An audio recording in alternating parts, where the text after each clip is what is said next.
കഴിഞ്ഞ chapter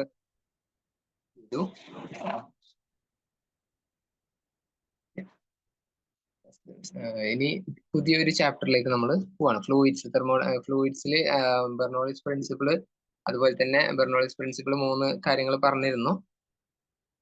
3 energies, pressure എനർജിയും kinetic എനർജിയും പൊട്ടൻഷ്യൽ എനർജിയുടെയും സമ്മ് കോൺസ്റ്റന്റ് ആയിരിക്കും എന്നത് ഇമ്പോർട്ടന്റ് ആണ്. അപ്പൊ അത് വെച്ചിട്ടുള്ള അപ്ലിക്കേഷൻസ്, എവിടെയാണോ സ്പീഡ് കൂടുതൽ എവിടെ പ്രഷർ കുറവായിരിക്കും എന്ന് നമ്മൾ അവസാനം പറഞ്ഞിരുന്നു. അതിന്റെ എക്സാമ്പിൾസ് ഒക്കെ ചോദിക്കുന്നതാണ്.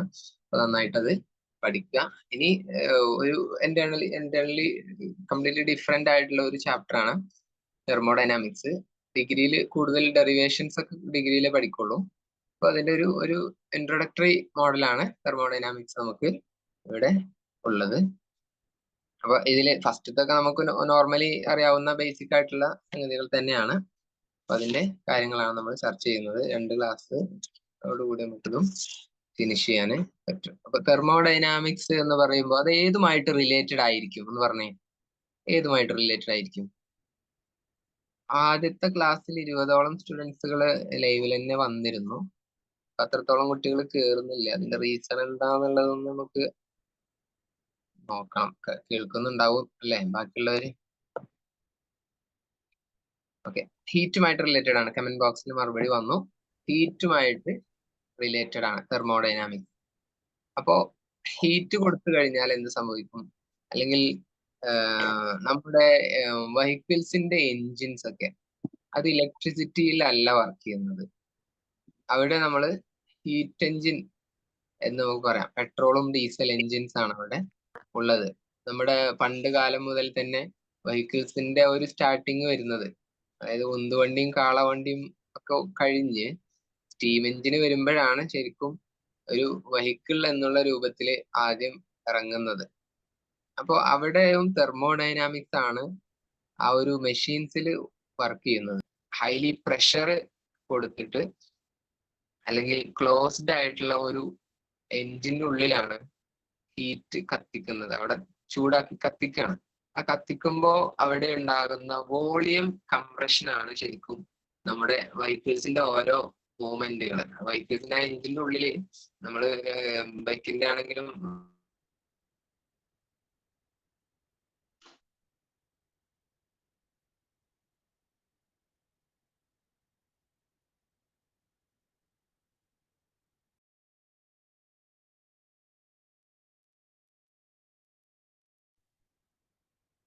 എന്താ സംഭവിച്ചേ?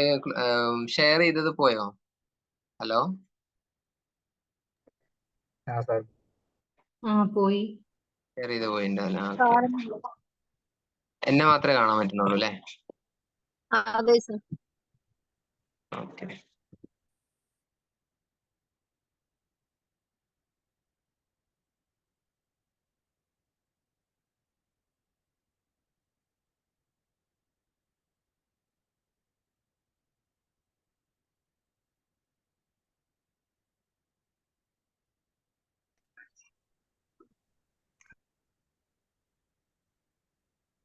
ഓക്കെ. റെഡി ആയോ?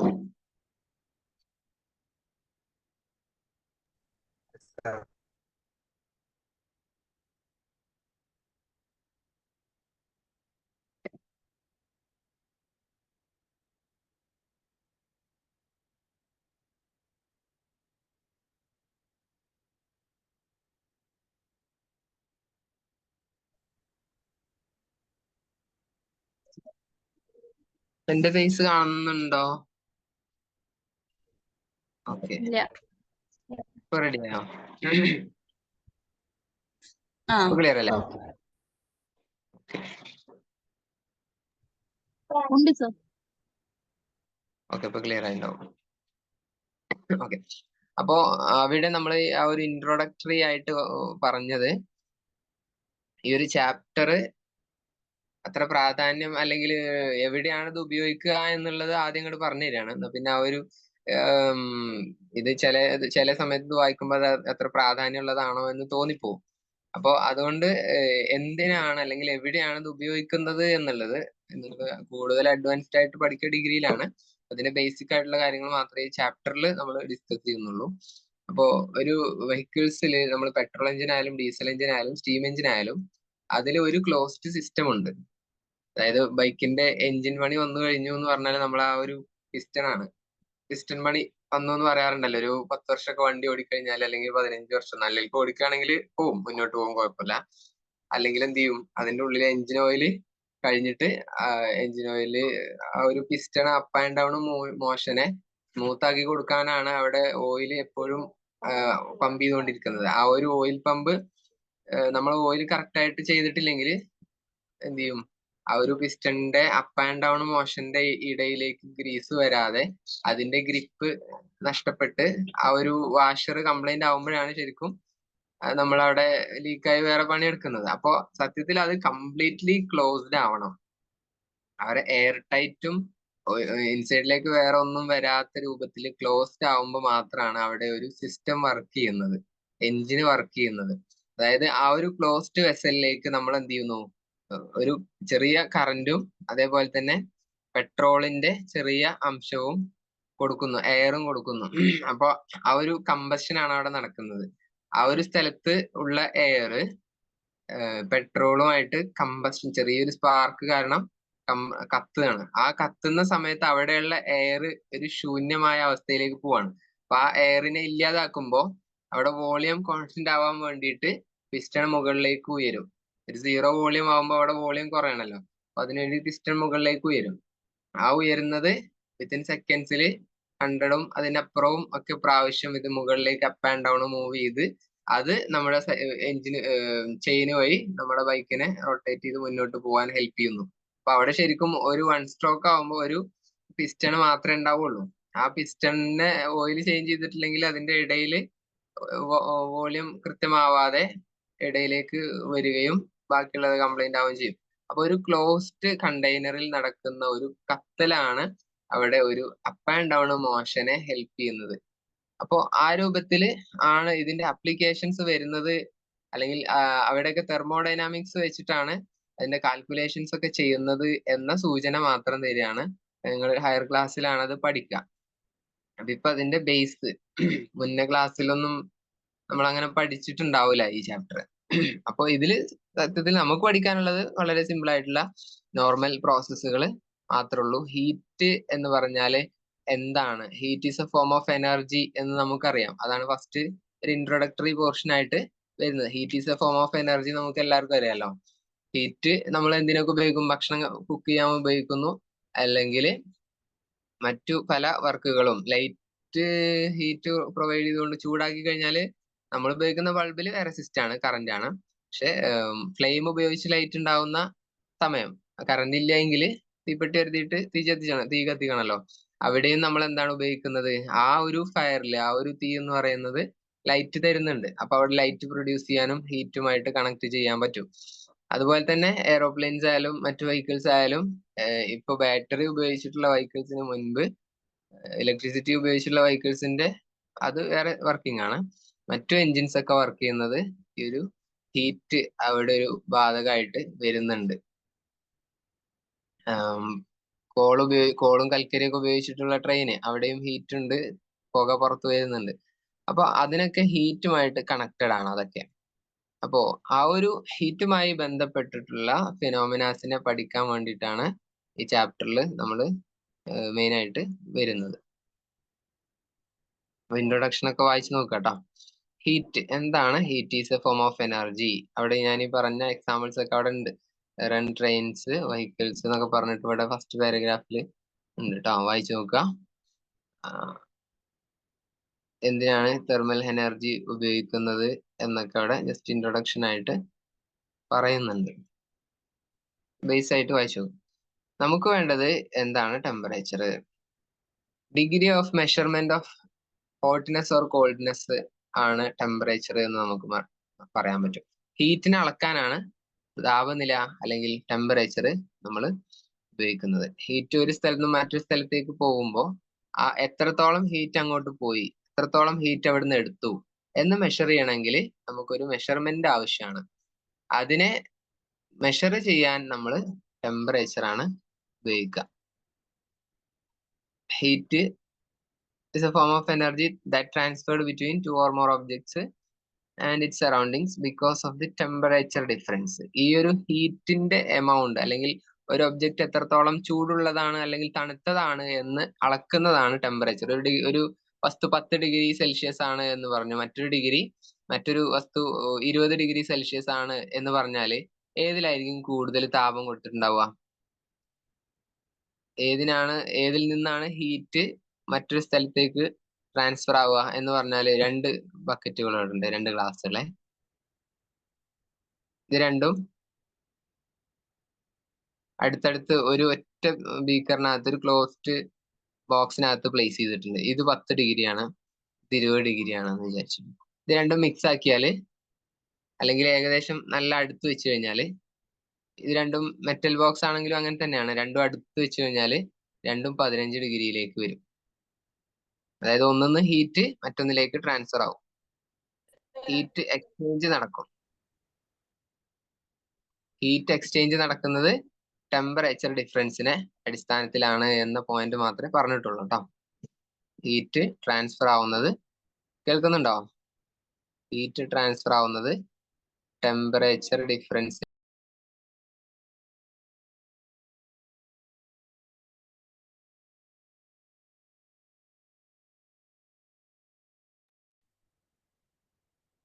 ഹലോ കേൾക്കും. ഓക്കെ, കോള് വന്നിരുന്നു.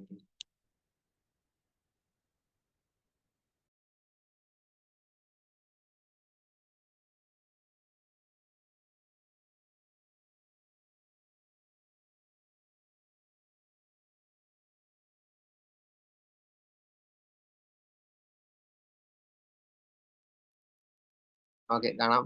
അപ്പോ ടെമ്പറേച്ചർ ഡിഫറൻസ് ഉണ്ടെങ്കിൽ ഒരു വസ്തുവിൽ നിന്ന് മറ്റൊരു വസ്തുവിലേക്ക് ഹീറ്റ് ട്രാൻസ്ഫർ ആവും. ടെമ്പറേച്ചർ ഡിഫറൻസിന്റെ അടിസ്ഥാനത്തിലാണ് ഹീറ്റ് ട്രാൻസ്ഫർ നടക്കുന്നത് എന്ന് മനസ്സിലാക്കാം. ഒരു വസ്തു മറ്റൊരു വസ്തുവിനേക്കാൾ എത്രത്തോളം ഹീറ്റ് ഡിഫറൻസ് ഉണ്ട് എന്നറിയണമെങ്കിൽ ടെമ്പറേച്ചർ ആണ് മെഷർ ചെയ്യുക.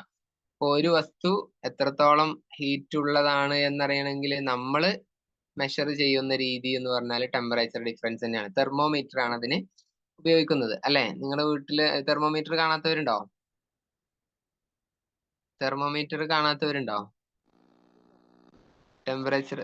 ടെമ്പറേച്ചർ അളക്കുന്ന കാണാത്തവരുണ്ടോ? ഇല്ല. നമ്മള് ക്ലിനിക്കിലൊക്കെ പനിയായിട്ട് പോയി കഴിഞ്ഞാൽ നമുക്ക് എന്ത് ചെയ്യാൻ പറ്റും? നമുക്കവിടെ മെഷർ ചെയ്യാന് പറ്റും ടെമ്പറേച്ചർ. ഹീറ്റിനെ മെഷർ ചെയ്യുന്ന യൂണിറ്റ് എന്താണ്? താപനിലയുടെ യൂണിറ്റ്, ടെമ്പറേച്ചറിന്റെ യൂണിറ്റ് ഡിഗ്രി സെൽഷ്യസ് ആണ്. പക്ഷെ കലോറിയിലാണ് ഹീറ്റിനെ മെഷർ ചെയ്യുന്നത്. അതുപോലെ ജൂളിലും പറയാം കേട്ടോ. SI system ജൂളാണ്. കലോറിയും ആണ് പണ്ട് ഉപയോഗിച്ചിരുന്ന കലോറി യൂണിറ്റ് ആണ്, പിന്നീടാണ് ജൂളിലേക്ക് വരുന്നത്. എന്താണ് 1 ജൂൾ? ഡിഫൈൻ 1 ജൂൾ എന്ന് ചോദിക്കാം. ഫസ്റ്റത്തെ ഒരു പ്രധാനപ്പെട്ട ക്വസ്റ്റ്യൻ, മറ്റേതൊക്കെ നമുക്ക് അറിയുന്നതാണ്. What is 1 joule? Define 1 joule. 1 calorie is defined as the quantity of heat energy required to raise the temperature of 1 gram water from 14.5 degree Celsius to 15.5 degree. അതായത് 14.5 മുതൽ 15.5 ഡിഗ്രി സെൽഷ്യസ് വരെ വാട്ടറിനെ ഡിഗ്രി സെൽഷ്യസ് ഉയർത്താൻ ആവശ്യമായിട്ടുള്ള താപം. അപ്പൊ നിങ്ങൾ 14 degree Celsius ഉള്ള വെള്ളത്തിന് എന്ത് ചെയ്യാണ്? 15.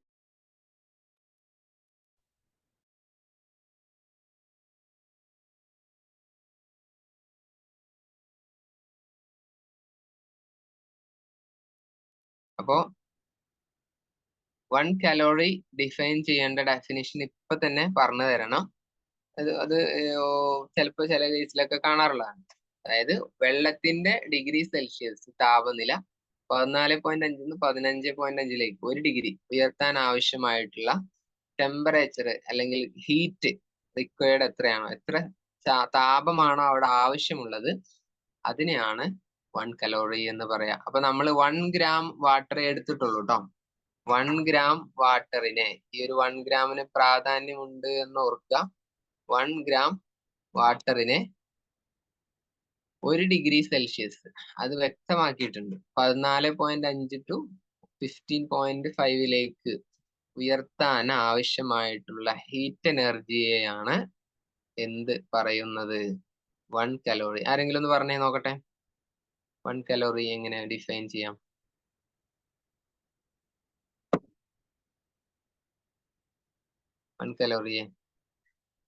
One calorie is defined as the quantity of heat energy required to rise the temperature of 1 gram water from 14.5 to 15.5. അതിനെയാണ് CAL എന്ന് റെപ്രസെന്റ് ചെയ്യാം കലോറി എന്ന് പറയുന്നത്. ഒരു കലോറി എത്രയെന്ന് ചോദിച്ചാൽ നിങ്ങൾക്ക് മെഷർ ചെയ്യണമെങ്കിൽ ഒരു തെർമോമീറ്റർ ഒരു ഗ്രാം വെള്ളം, 1 ഗ്രാം ഒന്നും നമുക്ക് എടുക്കാൻ ബുദ്ധിമുട്ടായിരിക്കും. ഗ്ലാസ്സിൽ 1 ഗ്രാം ഒക്കെ അളന്ന് നോക്കുമ്പോൾ ബുദ്ധിമുട്ടല്ലേ, കുറച്ചേ ഉണ്ടാവുള്ളൂ. അതിന് 1 ഗ്രാമിൽ നിന്നും 1 ഗ്രാം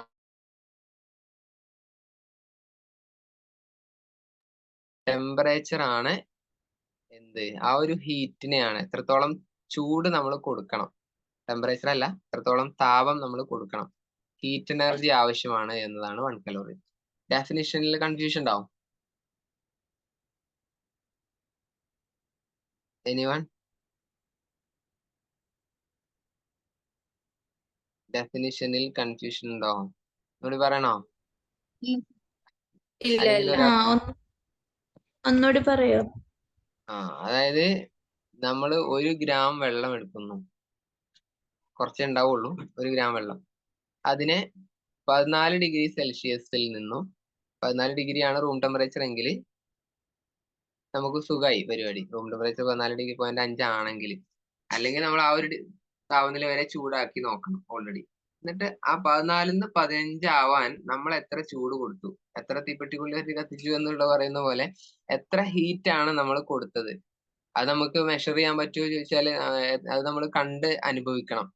എത്രത്തോളം ഹീറ്റ് വേണം എന്നുള്ളത്, എത്ര ടൈം ഗ്യാസ് കത്തണം, കുറച്ച് മതിയാവും. ആ ഒരു എമൗണ്ടിനെയാണ് 1 കലോറി എന്ന് പറയുന്നത്. 1 ഡിഗ്രി സെൽഷ്യസ് ഉയർത്താൻ ആവശ്യമായിട്ടുള്ള ആ ഒരു ടെമ്പറേച്ചർ, ആ ഒരു താപത്തെയാണ് എന്ത് പറയുന്നത്? 1 കലോറി എന്ന് പറയുന്നത്. അപ്പൊ ഒരു കുറച്ചേ ഉണ്ടാവുള്ളൂ. 1 ഗ്രാമിന് 1 ഡിഗ്രി ഉയർത്താനൊക്കെ വളരെ കുറച്ച് ഹീറ്റ് മതി.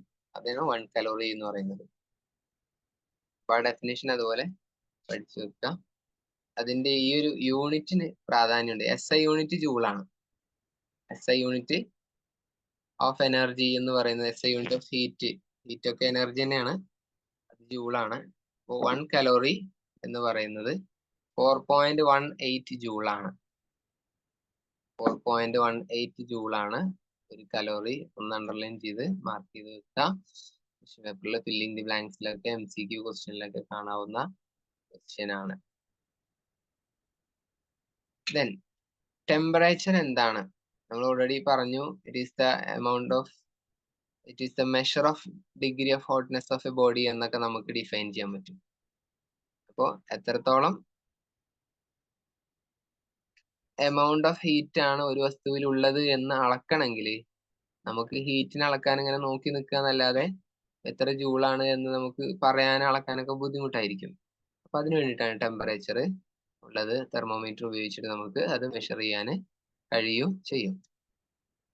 അപ്പോൾ അതിന് ഡെഫിനിഷൻ ആയിട്ട് എഴുതുമ്പോൾ it is the degree of measurement of coldness of a body എന്നൊക്കെ എഴുതാം. ഇവിടെ അതിന് കറക്റ്റ് ഡെഫിനിഷൻ ആയിട്ട് കൊടുത്തിട്ടുണ്ടാവില്ല. All bodies thermal equilibrium have common property cold temperature എന്നൊക്കെ പറഞ്ഞിട്ടുള്ളൂ. അതായത് എത്രത്തോളം ഹോട്ടാണ്, എത്രത്തോളം കോൾഡ് ആണ് ഒരു ഒബ്ജക്റ്റ് എന്നതിന്റെ ഡിഗ്രി ഓഫ് മെഷർമെന്റ് ആണ് ടെമ്പറേച്ചർ. ഞാനത് വേറെ രൂപത്തിൽ പറഞ്ഞിട്ടുണ്ട്. അപ്പൊ സംഗതി എന്താന്നുള്ളത് മനസ്സിലാക്കി വെക്കുക. ഈ ഡെഫിനിഷന് എഴുതും ചെയ്യാം. ക്ലിയർ? ദെൻ തെർമോഡൈനാമിക് ടേംസുകൾ, നമുക്കൊരു ടെമ്പറേച്ചറുമായിട്ടുള്ള ഒരു സിസ്റ്റത്തിനെ കുറിച്ച് പഠിക്കുമ്പോൾ അതിൽ വരുന്ന ടേമുകൾ എന്തൊക്കെയാണ്? തെർമോഡൈനാമിക് സിസ്റ്റം എന്ന് പറഞ്ഞാൽ നമ്മൾ ചൂടാക്കുമ്പോൾ അവിടെയുള്ള വോളിയം, പ്രഷർ, ടെമ്പറേച്ചർ ഇതൊക്കെ എങ്ങനെയാണ് അവിടെ ഉള്ളത് എന്നത് മെഷർ ചെയ്യുന്ന രീതിയാണ് തെർമോഡൈനാമിക്സിൽ സ്വീകരിക്കുന്നത്. ഒരു ഒബ്ജക്റ്റിന്റെ സൈസ് കൂടുമ്പോൾ അതിന് പ്രഷർ ഡിഫറൻസ് ഉണ്ടാവും, വോളിയം ഡിഫറൻസ് ഉണ്ടാവും, ടെമ്പറേച്ചർ ഡിഫറൻസ് ഉണ്ടാവാം. അതാണ് നമ്മൾ മെഷർ ചെയ്യാൻ പോകുന്നത്. നമ്മൾ ഒരു ഒബ്ജക്റ്റിനെ എത്രത്തോളം ഡിസ്റ്റൻസ് ട്രാവൽ ചെയ്തു, എത്ര ഡിസ്പ്ലേസ്മെന്റ് ഉണ്ടായി, എത്ര വെലോസിറ്റി ഉണ്ടായി, എത്ര ആക്സിലറേഷൻ ഒക്കെ ഉണ്ടായി എന്നായിരുന്നു ഇതുവരെ പഠിച്ചിരുന്നത്. എന്നാൽ തെർമോഡൈനാമിക്സിൽ ഒരു സിസ്റ്റത്തിന് പ്രഷർ എത്രയാണ്, ടെമ്പറേച്ചർ എത്രയാണ്, വോളിയം എത്രയാണ് എന്നൊക്കെയാണ് ചെക്ക് ചെയ്യുക. തെർമോഡൈനാമിക് സിസ്റ്റത്തിന് ഒന്ന് ഓപ്പൺ സിസ്റ്റം എന്ന് പറഞ്ഞാൽ എന്താണ്? ഓപ്പൺ സിസ്റ്റം എന്ന് പറഞ്ഞാൽ എന്താണ്? It is a system which can exchange mass and energy with surroundings. അതായത് നമ്മൾ ഒരു തുറന്ന പാത്രത്തില് വെള്ളം ചൂടാക്കാണ്. A vaporized heater is an open system. അതായത് നമ്മൾ എന്ത് ചെയ്യാണ്, അടുപ്പത്ത് ഒരു ഗ്ലാസ് അല്ലെങ്കിൽ ഒരു പാത്രത്തിൽ വെള്ളം വെച്ചിട്ടുണ്ട്, അടച്ചു വെച്ചിട്ടൊന്നുമില്ലേ, കുക്കറിലൊന്നും അല്ല, ഓപ്പൺ ആയിട്ട് വെള്ളം തിളപ്പിച്ചാണ് വെച്ചിട്ടുണ്ട്. അപ്പൊ എന്ത് ചെയ്തു, water is placed on the top of stove is an open system. നമുക്ക് പറയാൻ പറ്റും അവിടെ മാസ് എനർജി രണ്ടും എക്സ്ചേഞ്ച് ചെയ്യാൻ പറ്റും. നന്നായിട്ട് ഹീറ്റ് ചെയ്ത് കഴിഞ്ഞാൽ വാട്ടർ മോളിക്യൂൾസും ഇങ്ങനെ മുകളിലേക്ക് പൊങ്ങുക. അപ്പൊ അത് മോളിക്യൂൾസ് എക്സ്ചേഞ്ച് ചെയ്തു എന്ന് പറഞ്ഞാൽ മാസ് എക്സ്ചേഞ്ച് ചെയ്യപ്പെട്ടു. അതുപോലെ തന്നെ എനർജി ചൂടാക്കിയപ്പോൾ ആ ഒരു സ്റ്റൗവിൽ നിന്നും ഈ വാട്ടറിലേക്ക് ഹീറ്റ് എനർജി ട്രാൻസ്ഫർ ചെയ്തിട്ടുണ്ട്.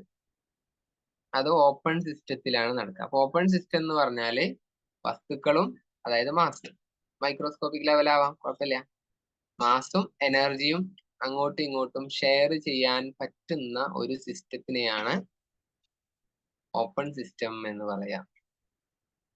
ഓപ്പൺ സിസ്റ്റം എന്ന് പറയുമ്പോൾ രണ്ടും പോസിബിൾ ആണ്.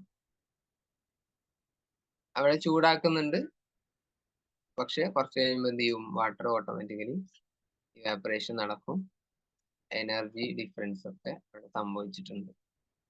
ഇനി ക്ലോസ്ഡ് സിസ്റ്റം എന്ന് പറഞ്ഞാൽ എന്താണ്? System which can exchange energy but no mass. Mass exchange ചെയ്യാൻ പറ്റില്ല, പക്ഷെ എനർജി ചൂടാക്കിയ ചൂട് അങ്ങോട്ട് എത്തും. അതിന് എക്സാമ്പിൾ നോക്കിയേ, gas enclosed in A cylinder fitted with a piston. അങ്ങനെ ക്ലോസ് ആക്കിയിട്ട് ഒരു പിസ്റ്റണും വെച്ചിട്ട് എന്ത് ചെയ്തിട്ടുണ്ട്, ഒരു ഗ്യാസ് നിറച്ചിട്ടുണ്ട്.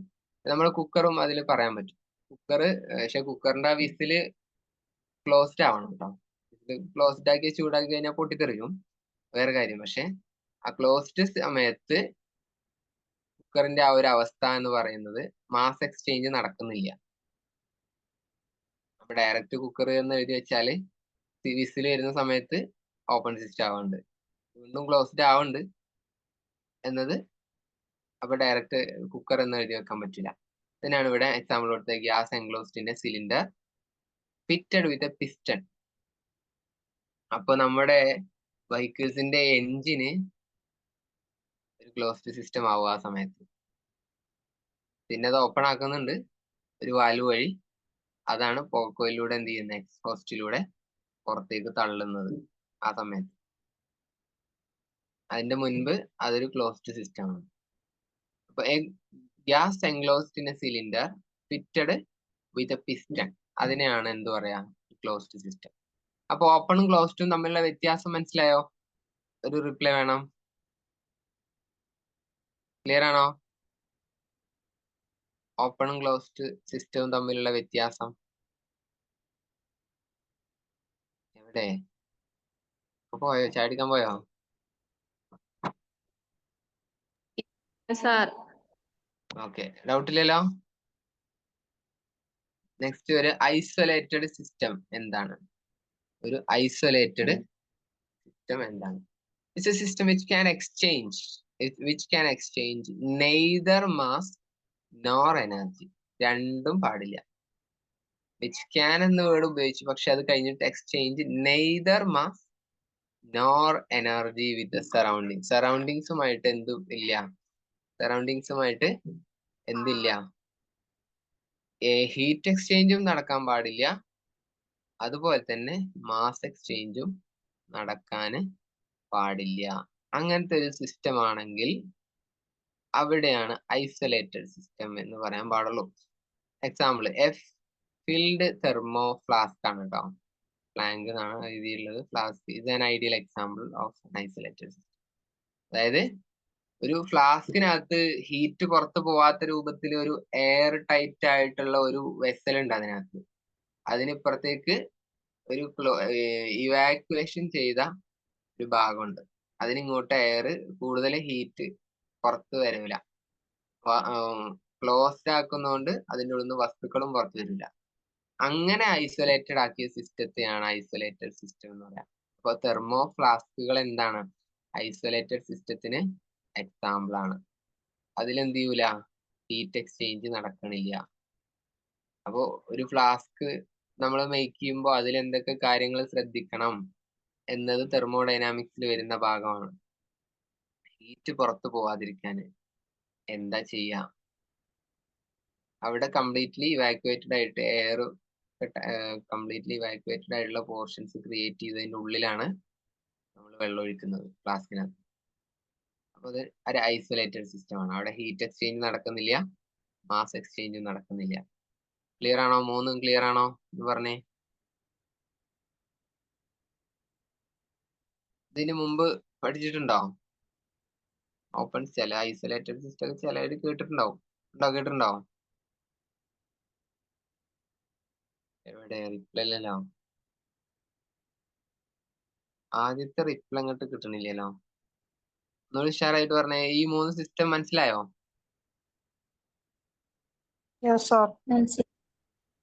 ഓക്കെ, ഡൗട്ട് ഇല്ലല്ലോ. ഐസൊലേറ്റഡ് സിസ്റ്റം എന്ന് പറയുമ്പോൾ അവിടെ മാസ് എക്സ്ചേഞ്ച് നടക്കുന്നില്ല, അതുപോലെ തന്നെ ഹീറ്റ് എക്സ്ചേഞ്ച് നടക്കുന്നില്ല. ഹീറ്റ് മാത്രമാണെങ്കിൽ ക്ലോസ്ഡ്, രണ്ടും ഉണ്ടെങ്കിൽ ഓപ്പൺ. ഇനി തെർമോഡൈനാമിക് വേരിയബിൾസ് എന്തൊക്കെയാണ്? ഇവിടെ തെർമോഡൈനാമിക്സിൽ നമ്മൾ മെഷർ ചെയ്യാൻ ഉപയോഗിക്കുന്ന വേരിയബിൾസ് ടെമ്പറേച്ചർ, പ്രഷർ, വോളിയം ആണ് മെയിൻ ആയിട്ട്.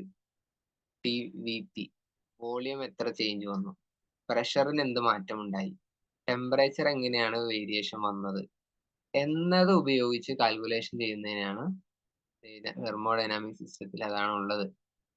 അപ്പൊ അതാണ് variables. Which are the variables? TPV എന്ന് നമുക്ക് പറയാം. Then indicator diagram. Indicator diagram എന്ന് പറയുന്നത് ഒരു ഗ്രാഫാണ്. ഇതുപോലെയുള്ള ഒരു ഗ്രാഫിനെയാണ് ഇൻഡിക്കേറ്റർ ഡയഗ്രാം എന്ന് പറയുന്നത്. അതായത് പിയും വോളിയം, പ്രഷറും വോളിയവും തമ്മിലുള്ള വേരിയേഷനെ ഒരു ഗ്രാഫായിട്ട് വരച്ചു കഴിഞ്ഞാൽ എന്താണോ നമുക്ക് കിട്ടുന്നത് അതാണ്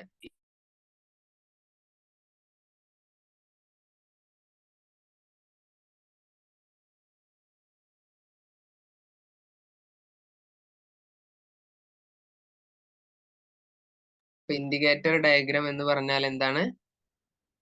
പ്രഷർ വോളിയവും തമ്മിൽ ഒരു ഗ്രാഫായിട്ട് വരക്കുകയാണെങ്കിൽ വോളിയം കുറയുമ്പോൾ പ്രഷറിന് എന്താണ് വ്യത്യാസം, വോളിയം കൂട്ടുമ്പോൾ പ്രഷറിന് എങ്ങനെ വേരിയേഷൻ വരുന്നത്. അപ്പൊ പ്രഷറും വോളിയവും തമ്മിലുള്ള ഗ്രാഫിക്കൽ റെപ്രസെന്റേഷനെയാണ് എന്ത് പറയാം?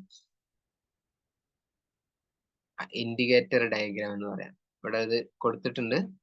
The graph indicates how pressure and volume of a system varies during a thermodynamic process is known as indicator diagram.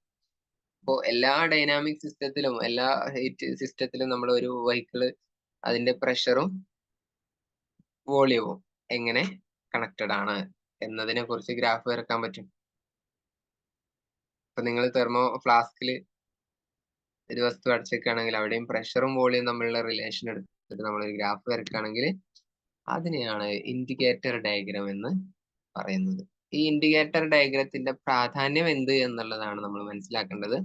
ഈ പി വി ഗ്രാഫിന്റെ ഏരിയ കണ്ടുപിടിച്ചു കഴിഞ്ഞാൽ നമുക്ക് വർക്ക് ഡണ് കിട്ടും. ഏരിയ കണ്ടുപിടിച്ചു കഴിഞ്ഞാൽ വർക്ക് ഡണ്, എത്രത്തോളം വർക്ക് ചെയ്തു, അല്ലെങ്കിൽ വർക്ക് ചെയ്തു എന്ന് പറഞ്ഞാൽ പെട്രോൾ ആണ് വർക്ക്. പെട്രോൾ ഒഴിച്ചിട്ട് നമ്മൾ കത്തിക്കല്ലേ, കത്തിക്കുമ്പോ ആ ഒരു സിസ്റ്റത്തിന് എത്ര എനർജി കിട്ടി, എത്ര എനർജി നഷ്ടമായി എന്നുള്ളത് ആണ് വർക്കായിട്ട് നമുക്ക് കിട്ടുക. അപ്പൊ ഹീറ്റ് കൊടുത്തിട്ട് നമുക്കൊരു വർക്ക് കിട്ടുമല്ലേ. വർക്ക് എന്ന് പറഞ്ഞാൽ ഫോഴ്സ് കൊടുത്തൊരു ഡിസ്പ്ലേസ്മെന്റ് ഉണ്ടാക്കുന്നതിനെയാണ് വർക്ക് എന്ന് പറയാം അല്ലെ. നമ്മൾ ഇതുവരെ കഴിഞ്ഞ ഇതിലൊക്കെ പഠിച്ചതല്ലേ, W ഫോഴ്സ് ഇൻറ്റു ഡിസ്പ്ലേസ്മെന്റ് എന്ന് പഠിച്ചതല്ലേ. അപ്പൊ അത് ഉണ്ടാക്കാനുള്ള മറ്റൊരു മാർഗമാണ് പ്രഷറും വോളിയത്തിലും ചേഞ്ച് വരുത്തുക എന്നുള്ളത്. അപ്പൊ അവിടെ കമ്പഷൻ ആണ് നടക്കുന്നത്, ഹീറ്റ് എക്സ്ചേഞ്ച് ആണ് നടക്കുന്നത്. അങ്ങനെ ഹീറ്റ് എക്സ്ചേഞ്ച് നടക്കുമ്പോൾ വോളിയത്തിൽ ചേഞ്ച് വരുന്നു. വോളിയം കത്തുമ്പോ അവിടെ വോളിയം കുറയാണ്. ആ വോളിയം കുറയുമ്പോൾ ഓട്ടോമാറ്റിക്കലി പിസ്റ്റൺ മുകളിലേക്ക് പൊങ്ങാണ്. അപ്പൊ അവിടെ വർക്ക് ചെയ്തു. ആ ഒരു പിസ്റ്റൺ മുകളിലേക്ക് പൊങ്ങുമ്പോൾ എന്ത് ചെയ്തു? വണ്ടി മൂവ് ചെയ്യുന്നുണ്ടല്ലോ. അവിടെ ആ ഒരു പിസ്റ്റൺ മൂവ്മെന്റ് കാരണം വെഹിക്കിൾസിനെ റൊട്ടേഷനിലേക്ക് മാറ്റുന്നുണ്ട്. അവിടെ വർക്ക് ചെയ്യുന്നുണ്ട്. അങ്ങനെ സിസ്റ്റം വർക്ക് ചെയ്യുന്നതും സിസ്റ്റത്തിൽ വർക്ക് ചെയ്യുന്നതും എത്രയാണ് എന്ന് കണ്ടുപിടിക്കാൻ നമുക്ക് മാത്തമാറ്റിക്കലി ഈ ഒരു ഗ്രാഫിന്റെ ഏരിയ കണ്ടുപിടിച്ചാൽ മതി എന്നുള്ളതാണ് പ്രാധാന്യം. അപ്പോ indicator diagram can be used. ഇതിന്റെ ഒരു എന്തിനാണ് ഉപയോഗിക്കുക എന്നുള്ളത് അറിഞ്ഞിരിക്കുക. To obtain expression for work done. Work ഡണ്ണിന്റെ സമവാക്യം ഉണ്ടാക്കാൻ നമ്മൾ വെറുതെ വെലോസിറ്റിയും ഫോഴ്സും ഡിസ്പ്ലേസ്മെന്റും ഒക്കെ കണ്ടുപിടിച്ചാൽ മതി. ഇത് തെർമോഡൈനാമിക് സിസ്റ്റത്തിൽ അത് ബുദ്ധിമുട്ടാണ് മറ്റു രൂപത്തിൽ കണ്ടുപിടിക്കുന്നത്. അപ്പൊ അതിനാണ് ഇങ്ങനെ ഒരു സിസ്റ്റം കൊണ്ടുവരുന്നത്. It's equal to the area under the P V graph. Work കിട്ടണമെങ്കിൽ എന്ത് ചെയ്താൽ മതി? Area under the P V graph ചെയ്താൽ മതി. Suppose that pressure is P and start of very small expansion. ചെറിയ വോളിയം ചേഞ്ചിലാണ്. പ്രഷർ കോൺസ്റ്റന്റ് ആയ സമയത്ത് ചെറിയ ഒരു വോളിയം ചേഞ്ച് സംഭവിച്ചാൽ, പ്രഷർ വലിയ വേരിയേഷൻ ഒന്നും ഇല്ല, പ്രഷർ നേരെ നിൽക്കുകയാണ്, ആ സമയത്ത് വോളിയത്തിൽ ഒരു ചേഞ്ച് വന്നാൽ അത് നമുക്ക് ഗ്രാഫിൽ മെഷർ ചെയ്യാൻ പറ്റും. ഇവിടെ ഈ ഒരു ഗ്രാഫിനെ നോക്കുകയാണെങ്കിൽ പി ഡെൽറ്റ വി, ചെറിയൊരു വോളിയം ചേഞ്ച് എടുക്കുമ്പോൾ ഇതിന്റെ പ്രഷർ ഈ എക്സ് ആക്സിസ് വൈ ആക്സിസിൽ നിന്നും കിട്ടും, എക്സ് ആക്സിസിൽ നിന്ന് അതിന്റെ വോളിയം കിട്ടും. ഇതിന്റെ ഈ ആ ഒരു ഷെയ്ഡഡ് ഏരിയ എടുത്തു കഴിഞ്ഞാൽ അവിടെയുള്ള work done delta V is equal to area of shaded strip A B C D എന്നൊക്കെ അവിടെ എത്തിയിട്ട് ആ ഒരു ഏരിയ കണ്ടുപിടിച്ചാൽ നമുക്ക് വർക്കാണ് കിട്ടുന്നത് എന്നാണ് അവിടെ ഉദ്ദേശം.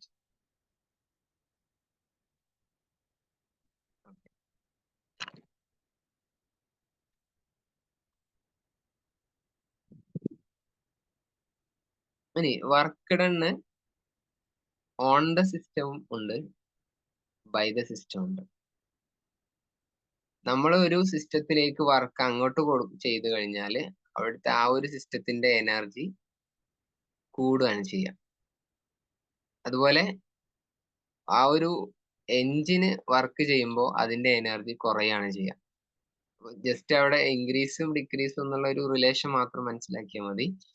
Work done on the system ആണെങ്കിൽ increases energy. True or false, one filling the blanks ഒക്കെ ചിലപ്പോൾ അങ്ങനത്തെ ക്വസ്റ്റ്യൻ വരും. അപ്പൊ അതുകൊണ്ട് ജസ്റ്റ് ഒന്ന് ഓർത്തിരിക്കുക. ഈ ഒരു ഭാഗത്തോടെ പറഞ്ഞിട്ടുണ്ട്. ഈ ഒരു ഗ്രാഫിന്റെ അടിസ്ഥാനത്തിൽ work done on the system increases energy. ഇപ്പൊ നമ്മളൊരു സിസ്റ്റം ഉണ്ട്, ഒരു തെർമോഡൈനാമിക് എഞ്ചിൻ ആണെങ്കിൽ നമ്മൾ അതിലേക്ക് ഒരു വർക്ക് ചെയ്തു കഴിഞ്ഞാൽ അതിന്റെ എനർജി കൂടുന്നു. സിസ്റ്റം സ്വന്തം വർക്ക് ചെയ്യുകയാണെങ്കിൽ, സിസ്റ്റമാണ് വർക്ക് ചെയ്തതെങ്കിൽ ആ സിസ്റ്റത്തിന്റെ എനർജി കുറയും ചെയ്യും. അതായത് കമ്പഷൻ നടക്കുമ്പോൾ നമ്മൾ കമ്പഷൻ നടക്കുന്നതോടുകൂടി അതിന്റെ എനർജി കുറയും. അതിന് മുൻപ് ആ ഒരു രൂപത്തിൽ അതിനെ കണക്ട് ചെയ്ത് മനസ്സിലാക്കി വെക്കുക.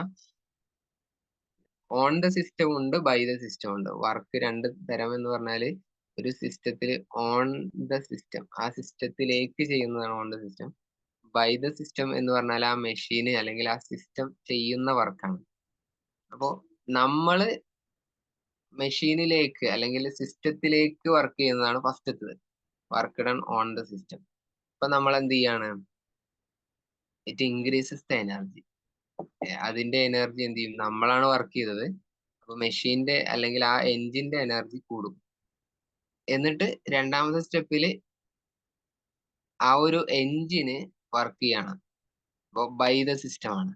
എഞ്ചിന് വർക്ക് സ്വന്തമായിട്ട് കിട്ടിയ എനർജി ഉപയോഗിച്ച് വർക്ക് ചെയ്യുമ്പോൾ എനർജി കുറയും ചെയ്യും. അപ്പൊ ആ ഒരു relation. Work done on the system ആണെങ്കിൽ സിസ്റ്റത്തിന്റെ എനർജി കൂടുന്നു, work done by the system ആണെങ്കിൽ സിസ്റ്റത്തിന്റെ എനർജി കുറയുന്നു.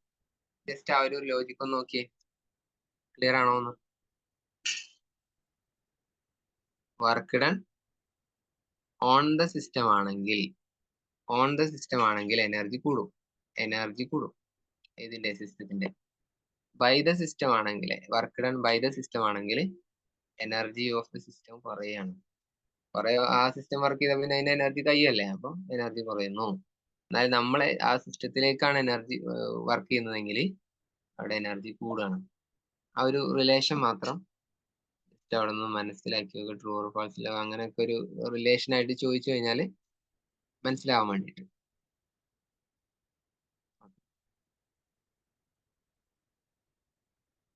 ദെൻ തെർമോഡൈനാമിക് ഈക്വലിബ്രിയം എന്താണ്? നമുക്ക് എല്ലാവർക്കും അറിയുന്ന സംഭവമാണ്. ടെമ്പറേച്ചർ ഈക്വൽ ആവുക എന്ന് പറഞ്ഞാൽ എന്താ? ടെമ്പറേച്ചർ ഇപ്പൊ ഞാനൊരു ചായ നല്ലോണം ചൂടാക്കി ചായ കൊടുന്ന് വെച്ചു. കുറച്ച് സമയം കഴിഞ്ഞാൽ എന്ത് ചെയ്യും? തണുക്കും അല്ലേ? കുറച്ച് സമയം കഴിഞ്ഞാൽ എന്ത് ചെയ്യും? ഓട്ടോമാറ്റിക് ആയിട്ട് തണുക്കും. അത് എന്തുകൊണ്ടായിരിക്കും പറയാൻ പറ്റുമോ? എന്തുകൊണ്ടാണ് ചായ തണുക്കുന്നത്? ഈ ചായ തണുത്ത് എന്തുകൊണ്ടാ? ആർക്കെങ്കിലും പറയാൻ പറ്റുമോ? ചായ തണുത്ത് പറഞ്ഞേരി. എന്തുകൊണ്ടാണ്? അവിടെ ടെമ്പറേച്ചർ നല്ല ഉണ്ടായിരുന്നു, പിന്നെ ആ ഒരു ടെമ്പറേച്ചർ കുറഞ്ഞു. എവിടുക്കാ ടെമ്പറേച്ചർ പോയത്? ആ ഹീറ്റ് എനർജി എവിടുക്ക പോയത്? എവിടുക്ക പോയത്? ഇവിടെ ഇല്ലേ? എല്ലാരും ചാടിക്കാൻ പോയപ്പോ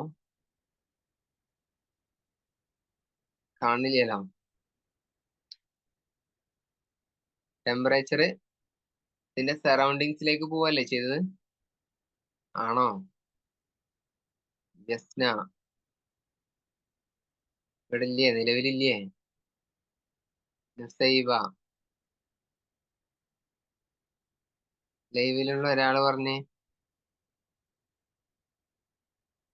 നമ്മള് ഒരു ചായ അല്ലെങ്കിൽ എന്തെങ്കിലും ഹോട്ടായിട്ടുള്ള വസ്തുക്കള് കുറച്ച് സമയം പുറത്ത് വെച്ച് കഴിഞ്ഞാൽ ഓട്ടോമാറ്റിക്കലി അതിന്റെ ടെമ്പറേച്ചർ റെഡ്യൂസ് ചെയ്യുന്നു.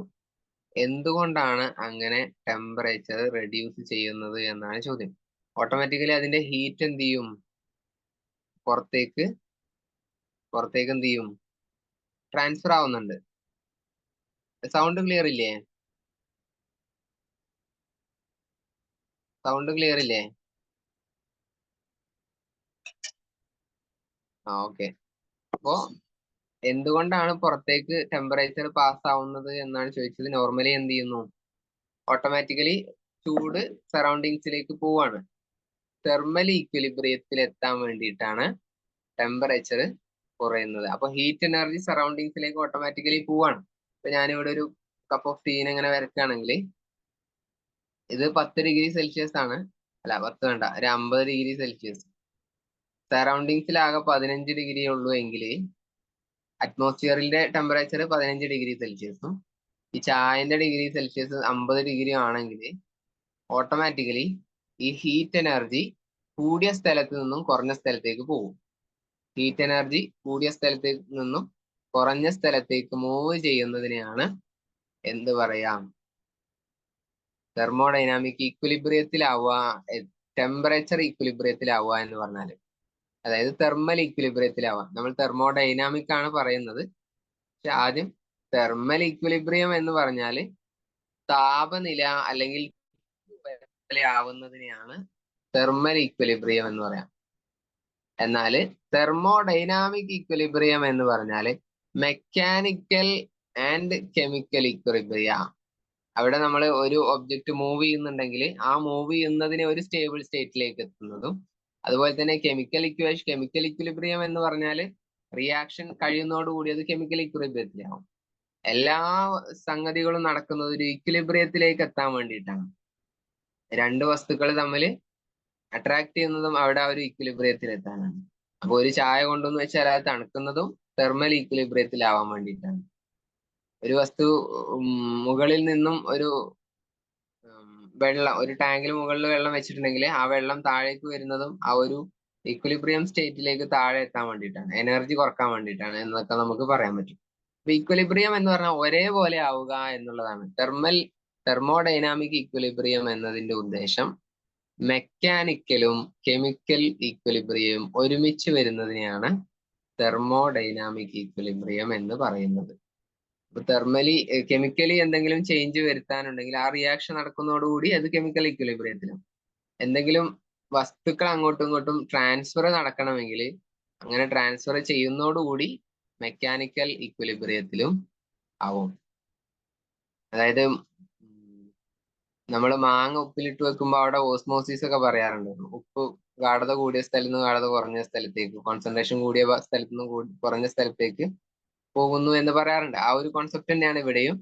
വസ്തുക്കളുടെ ട്രാൻസ്ഫറും കെമിക്കൽ റിയാക്ഷനും തെർമൽ ഇക്വിലിബ്രിയം എല്ലാം കൂടി ഒരുപോലെ ആയാൽ അതിനെയാണ് തെർമോഡൈനാമിക് ഇക്വിലിബ്രിയം എന്നതുകൊണ്ട് ഉദ്ദേശിക്കുന്നത്. ആൻസർ എഴുതുമ്പോൾ ഈ ഒരു വേർഡ് ഉപയോഗിക്കുക.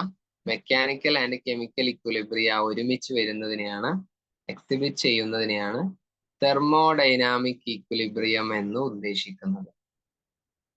ക്ലിയർ ആണോ?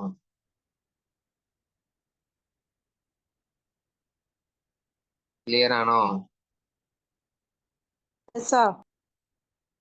ഓക്കെ, ടെക്സ്റ്റ് നന്നായിട്ട് വായിക്കണം.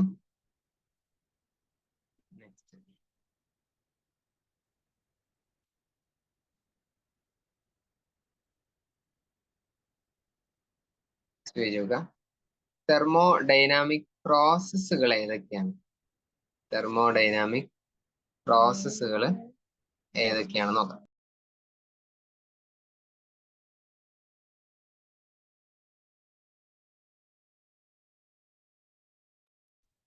തെർമോഡൈനാമിക് പ്രോസസ്സുകൾ എന്തൊക്കെയാണ് നോക്കാം.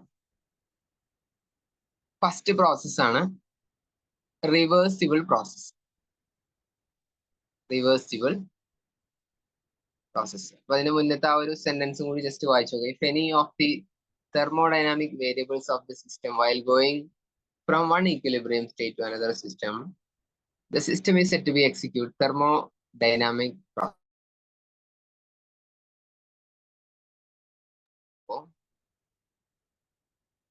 The system is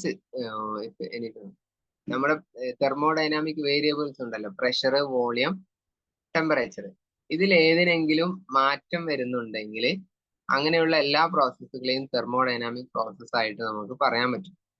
ഒരു ടെമ്പറേച്ചർ കുറഞ്ഞിട്ട് കൂടി, അല്ലെങ്കിൽ പ്രഷർ കുറഞ്ഞ് കൂടുന്നു, വോളിയം കുറഞ്ഞ് കൂടുന്നു, ഇങ്ങനെയുള്ള എല്ലാ പ്രോസസ്സുകളെയും തെർമോഡൈനാമിക് പ്രോസസ് ആയിട്ട് പറയാം. തെർമോഡൈനാമിക് വേരിയബിൾസ് മാറുന്നുണ്ടെങ്കിൽ that system is said to be thermodynamic process. For example, the expansion of a gas in a cylinder at constant pressure.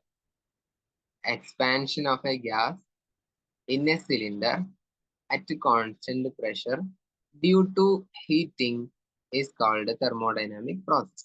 അതായത് ഒരു സിലിണ്ടറിൽ, ഒരു കുറ്റി സിലിണ്ടറിൽ എന്ത് ചെയ്തിട്ടുണ്ട്? ഗ്യാസ് ഫില്ല് ചെയ്തിട്ടുണ്ട്. ഗ്യാസ് എന്ത് ചെയ്തിട്ടുണ്ട്?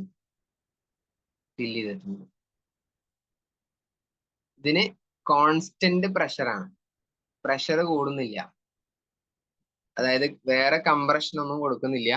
ഒരു ക്ലോസ്ഡ് സിലിണ്ടറിൽ എന്ത് ചെയ്യും? ഗ്യാസ് ഫില്ല് ചെയ്തിട്ടുണ്ട്. ഇതിനെ ചൂടാക്കുകയാണ്, അടുപ്പത്ത് വെച്ചിട്ട് ചൂടാക്കുകയാണ്. അങ്ങനെ ചൂടായി കഴിഞ്ഞാൽ എന്ത് ചെയ്യും? ടെമ്പറേച്ചർ കൂടാണ്. അതുപോലെ തന്നെ ഈ ഗ്യാസ് ഇതിൽ എത്രയാണോ ഉണ്ടായിരുന്നത് അതിന് എക്സ്പാൻഷൻ സംഭവിക്കും.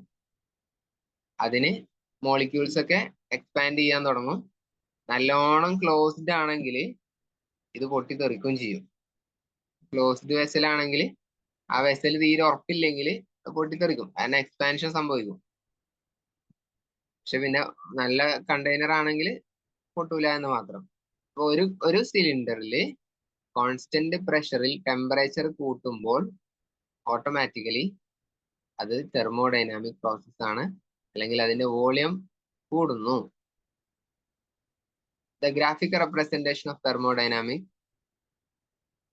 is called a path. അപ്പൊ അതിനെ നമ്മൾ ഗ്രാഫ് ഒക്കെ വേണമെങ്കിൽ വരക്കാൻ പറ്റും. വോളിയം, പ്രഷറും വോളിയം തമ്മിൽ ഗ്രാഫ് വരക്കണം. പ്രഷർ കോൺസ്റ്റന്റ് ആണ്, വോളിയത്തിന് എന്ത് മാറ്റാണ് ഉണ്ടാവുന്നത് എന്നൊക്കെ നമുക്ക് ചിലപ്പോൾ എന്ത് ചെയ്യും? വോളിയം കൂടും. അപ്പോൾ ഗ്രാഫ് വേറെ രൂപത്തിലേക്ക് പോകും.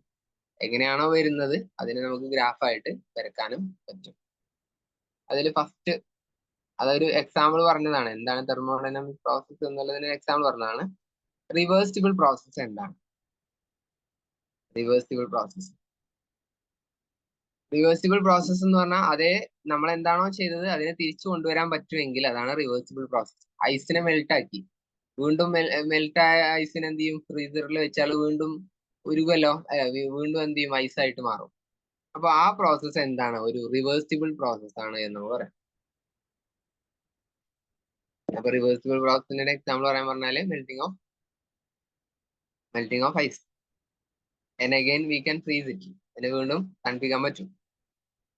അതുകൊണ്ട് അതൊരു റിവേഴ്സിബിൾ പ്രോസസ് ആണ് എന്ന് പറയാം. ഒരു എക്സാമ്പിൾ കൊടുത്തിട്ടുണ്ട്. ഐസ് ഹീറ്റ് ചെയ്തു, വാട്ടർ ആയിട്ട് മാറി. ആ ഹീറ്റിനെ വീണ്ടും ഒഴിവാക്കിയാൽ വീണ്ടും അത് എന്ത് ചെയ്യും, ഐസ് ആയിട്ട് തന്നെ മാറും. ഇനീഷ്യൽ സ്റ്റേറ്റും ഫൈനൽ സ്റ്റേറ്റും തന്നെ തിരിച്ചു വരാൻ കഴിയും. ആദ്യത്തെ എന്താണോ സ്റ്റേറ്റ്, ആ സ്റ്റേറ്റിലേക്ക് തിരിച്ചു വരാൻ കഴിയുമെങ്കിൽ അത് റിവേഴ്സിബിൾ പ്രോസസ് ആണ്. ക്ലിയർ ആണോ?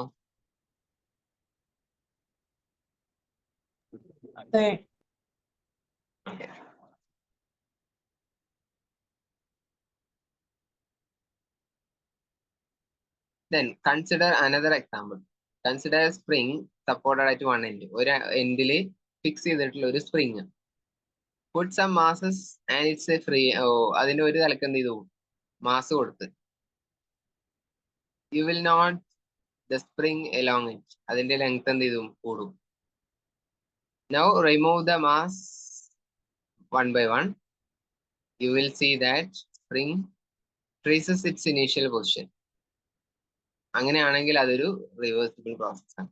നമ്മുടെ ഒരു സ്പ്രിങ്ങില് ഒരു മാസ് തൂക്കിയിട്ട് ഈ മാസിനെ അതേപോലെ എടുത്തു കഴിഞ്ഞാൽ വീണ്ടും അതേപോലെ തിരിച്ചു പോകും. റിവേഴ്സിബിൾ പ്രോസസ് ആണ്. പക്ഷെ ഈ സ്പ്രിങ്ങിന് ഒരു പരിധി ഉണ്ടാവും. ആ പരിധി വിട്ടിട്ട് മാസ് കൊടുത്തു കഴിഞ്ഞാൽ ആ സ്പ്രിങ് നീട്ട് വലിഞ്ഞിട്ട് നീളും. അതുണ്ടാവുക ഒരു പരിധിയൊക്കെ ഉണ്ടാവും എല്ലാത്തിനും. അത് കഴിഞ്ഞാൽ ചിലപ്പോൾ റിവേഴ്സിബിൾ ആവണമെന്ന് നിർബന്ധമില്ല കേട്ടോ. റിവേഴ്സിബിൾ ആവണമെങ്കിൽ അതിനെ റിവേഴ്സിബിൾ പ്രോസസ് എന്ന് വിളിക്കുന്നു എന്ന് മാത്രമേ ഇപ്പൊ നമ്മുടെ ടോപ്പിക് ഉള്ളൂ. എക്സാമ്പിൾസ് നോക്കുക. ദെൻ ഇറിവേഴ്സിബിൾ പ്രോസസ് എന്താണ്? തിരിച്ചു വരാൻ പറ്റൂല അതേ പൊസിഷനിലേക്ക് തന്നെ. For example, heat produced during friction. Friction കാരണം ഒരുപാട് ഹീറ്റ് വേസ്റ്റേജ് ആയിട്ട് പോകുന്നുണ്ട്, ഒരുപാട് എനർജി വേസ്റ്റ് ആയി പോകുന്നുണ്ട് ഹീറ്റിന്റെ രൂപത്തിൽ. അതൊന്നും തിരിച്ചു വരാൻ പറ്റൂല, തിരിച്ചു കൊണ്ടുവരാൻ കഴിയൂല. അത് നമ്മുടെ സറൗണ്ടിങ്സിലേക്ക് പോയി, അതൊന്നും എന്ത് ചെയ്യൂല തിരിച്ച്. അങ്ങനെയാണ് ഇറിവേഴ്സിബിൾ പ്രോസസ്.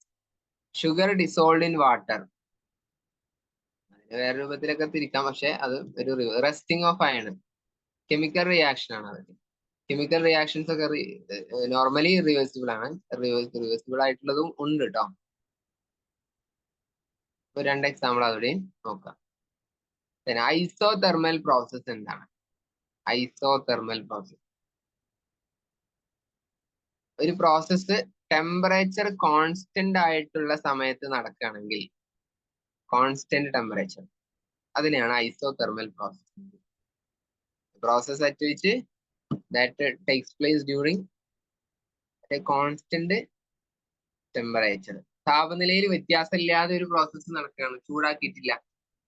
അങ്ങനെയാണെങ്കിൽ അതാണ് അങ്ങനെയുള്ള പ്രതിഭാസങ്ങൾ, പ്രോസസ്സുകളൊക്കെ ഐസോതെർമൽ പ്രോസസ് എന്ന് വിളിക്കാം. അപ്പൊ വോളിയത്തിന് ചേഞ്ച് ഉണ്ടാവും, പ്രഷറിനും ചേഞ്ച് ഉണ്ടാവാം, പക്ഷെ ടെമ്പറേച്ചർ കോൺസ്റ്റന്റ് ആവണം. നമ്മൾ ബോയിൽ നിയമമൊക്കെ പറയുമ്പോൾ അങ്ങനെ പറയാറുണ്ടായിരുന്നു പണ്ട്. അതന്നെ കോൺസ്റ്റന്റ് ടെമ്പറേച്ചറിൽ നടക്കുന്ന പ്രോസസ്സുകളൊക്കെയാണ് ഐസോതെർമൽ പ്രോസസ് എന്ന് പറയാം. Then adiabatic process. ഈ അഡയാബാറ്റിക് പ്രോസസ്സിന് കുറച്ച് പ്രാധാന്യമുള്ളതാണ് കേട്ടോ. നമ്മൾ ഐസൊലേറ്റഡ് സിസ്റ്റം പറഞ്ഞ പോലെ തന്നെ അഡയാബാറ്റിക് സിസ്റ്റത്തിനാണ് മറ്റു സിസ്റ്റത്തിനേക്കാൾ തെർമോഡൈനാമിക്സിൽ പ്രാധാന്യമുള്ളത്. അപ്പൊ എന്താണ് adiabatic system? Thermodynamic process in which no exchange of heat and thermal energy. Heat, thermal energy ഇത് രണ്ടും ചേഞ്ച് ചെയ്യാത്ത സിറ്റുവേഷനിൽ ഉള്ള പ്രോസസ്സുകളാണ് adiabatic. For example, the expansion and compression of perfect gas in a cylinder made of perfect insulating walls. Completely insulated ആയിട്ടുള്ള നമ്മുടെ തെർമോഫ്ലാസ്കുകൾ അങ്ങനെയാണ്, പക്ഷെ തെർമോഫ്ലാസ്ക് പൊട്ടിപ്പോവും, പൊട്ടാൻ പാടില്ല. അങ്ങനെ ഉള്ള ഒരു ഇൻസുലേറ്റിംഗ് ഫ്ലാസ്ക് നിങ്ങൾ ഉണ്ടാക്കിയിട്ട് അതില് നടക്കുന്ന പ്രോസസ്സുകൾ അഡയാബാറ്റിക് പ്രോസസ് ആണ് എന്ന് നമുക്ക് പറയാം. So the compression and rarefaction of a perfect gas in a cylinder made of perfect insulating oil. Completely insulated ആയിട്ടുള്ള ഒരു വാൾസിൽ നടക്കുന്ന പ്രതിഭാസങ്ങളെ അഡയാബാറ്റിക് പ്രോസസ് എന്നാണ് വിളിക്കുക. അവിടെ എന്ത് പാടില്ല, ഹീറ്റ് എക്സ്ചേഞ്ച്, സറൗണ്ടിങ്സുമായിട്ട് ഹീറ്റ് എക്സ്ചേഞ്ചും പറ്റൂല, മെറ്റീരിയൽ എക്സ്ചേഞ്ചും പറ്റൂല. അങ്ങനെയുള്ള സിറ്റുവേഷനിൽ പ്രഷർ കൂടും കുറയൊക്കെ ചെയ്യാണ്, വോളിയം മാറും അതിനനുസരിച്ച്. അതാണ് അഡയാബാറ്റിക് പ്രോസസ്സിന്റെ പ്രത്യേകത. The system is isolated from the surroundings. ചുറ്റുഭാഗത്തുനിന്നൊക്കെ ഐസൊലേറ്റഡ് ആണ്. Neither any amount of heat leaves from the system or enter from the system. സറൗണ്ടിങ്സിൽ നിന്ന് അതിലേക്ക് ഹീറ്റ് കടക്കാനും പറ്റൂല, പോകാനും പറ്റില്ല. അങ്ങനെ ഐസൊലേറ്റഡ് ആയിട്ടുള്ളതിനെയാണ് അഡയാബാറ്റിക് പ്രോസസ് എന്ന് പറയാം. അങ്ങനെയാണെങ്കിൽ നമുക്ക് അവിടെ ഈ ഒരു രണ്ട് സിംബൽസും കൂടി അവിടെ ഉപയോഗിക്കാൻ പറ്റും. Delta Q is equal to 0. Delta Q എന്ന് പറഞ്ഞാൽ ക്യൂ എന്ന് പറയുന്നത് ഹീറ്റിനെയാണ് റെപ്രസെന്റ് ചെയ്യുന്നത്. ഹീറ്റ്, ഡെൽറ്റ ക്യൂ എന്ന് പറഞ്ഞാൽ ഹീറ്റ് ചേഞ്ച്. ഹീറ്റ് കൊടുക്കലും വാങ്ങലും നടക്കാൻ പാടില്ലല്ലോ ഒരു അഡയാബാറ്റിക് സിസ്റ്റത്തിൽ. ആ രൂപത്തിലാണല്ലോ ഫ്ലാസ്കിൽ വെള്ളം അടച്ചു വെച്ചിട്ടുള്ളത്. അപ്പൊ ഹീറ്റ് പോകാൻ പാടില്ലല്ലോ. അതുകൊണ്ട് delta Q, change in heat എന്നാണ് ഡെൽറ്റ ക്യൂവിനെ വായിക്കേണ്ടത്. ഡെൽറ്റ ക്യൂ എന്ന് പറഞ്ഞാൽ ചേഞ്ച് ഇൻ ഹീറ്റ് എന്നാണ്, 0 ആണ്. ചേഞ്ച് ഇൻ ഹീറ്റ് ഇല്ല. അതുപോലെ തന്നെ change in U is equal to minus delta V. Internal energy ആണ് യു കൊണ്ട് റെപ്രസെന്റ് ചെയ്യുക. നമ്മൾ അടുത്തൊരു ഇതിൽ പറയുന്നുണ്ട്. ഇന്റേണൽ എനർജിയും അതിന്റെ ചേഞ്ച് എന്ന് പറയുന്നത് ആ ഒരു സിസ്റ്റം എത്രത്തോളം വർക്ക് ചെയ്യുന്നോ അതിനോട് ഈക്വൽ ആയിരിക്കും. ഡെൽറ്റ ഡബ്ല്യു എന്ന് പറഞ്ഞാൽ വർക്കിൽ ഉണ്ടാവുന്ന ഡിഫറൻസ് ആണ്. ഡെൽറ്റ യു എന്ന് പറയുമ്പോൾ ഇന്റേണൽ. അപ്പൊ അതാണ് അവിടെ താഴെ ഒരു സെന്റൻസിൽ കൊടുത്തിട്ടുള്ളത്. The change in the internal energy of the system is equal to the work done. അപ്പൊ ഒരു അഡയാബാറ്റിക് സിസ്റ്റത്തിൽ നമുക്ക് ഒരു സമവാക്യം ഉണ്ടാക്കാൻ പറ്റും. അഡയാബാറ്റിക് സിസ്റ്റത്തിൽ ഡെൽറ്റ ക്യൂ 0 ആണ്. കുറച്ച് പ്രാധാന്യത്തോടു കൂടി തന്നെ ഈ ഒരു ഭാഗം പഠിക്കട്ടെ. മറ്റേതൊക്കെ അങ്ങനെ നമുക്ക് സിമ്പിൾ ആയിട്ട് പറയാൻ പറ്റും. അഡയാബാറ്റിക് സിസ്റ്റം ആണോ, അതിന്റെ കണ്ടീഷൻസ് എന്ത് എന്നൊക്കെ വൺ വേർഡ് ആയിട്ടൊക്കെ ചോദിക്കാം. അപ്പൊ ഡെൽറ്റ ക്യൂ 0 ആണ്, അതായത് ഹീറ്റ് എക്സ്ചേഞ്ച് ഇല്ല എന്നിങ്ങനെ തൊള്ളോണ്ട് പറയുന്നതിന് പകരം അതിനെ മാത്തമാറ്റിക്കലി എഴുതുന്നതാണ് ഡെൽറ്റ ക്യൂ 0 എന്ന് പറഞ്ഞാല് ഒരു സ്റ്റാൻഡേർഡ് ആയിട്ടുള്ള ഡെൽറ്റ ക്യൂ 0 ആണ്. അപ്പൊ അവിടെ ഹീറ്റ് എക്സ്ചേഞ്ച് ഇല്ല എന്ന് നമ്മൾ മനസ്സിലാക്കണം. ക്ലിയർ ആണോ? ഹീറ്റ് എക്സ്ചേഞ്ച് ഇല്ല എന്ന് മനസ്സിലാവോ ഡെൽറ്റ ക്യൂ 0 എന്ന് പറഞ്ഞാല്? ഇവിടെ ഉണ്ടോ? ഡെൽറ്റ ക്യൂ എന്ന് പറഞ്ഞാൽ എന്താണ് എന്ന് പറഞ്ഞേ നോക്കട്ടെ. ആരെങ്കിലും ഇവിടെ ചായ എടുക്കാതെ ഉണ്ടോ നോക്കട്ടെ. ആരാ പറയാ? മിനി ബാലൻ.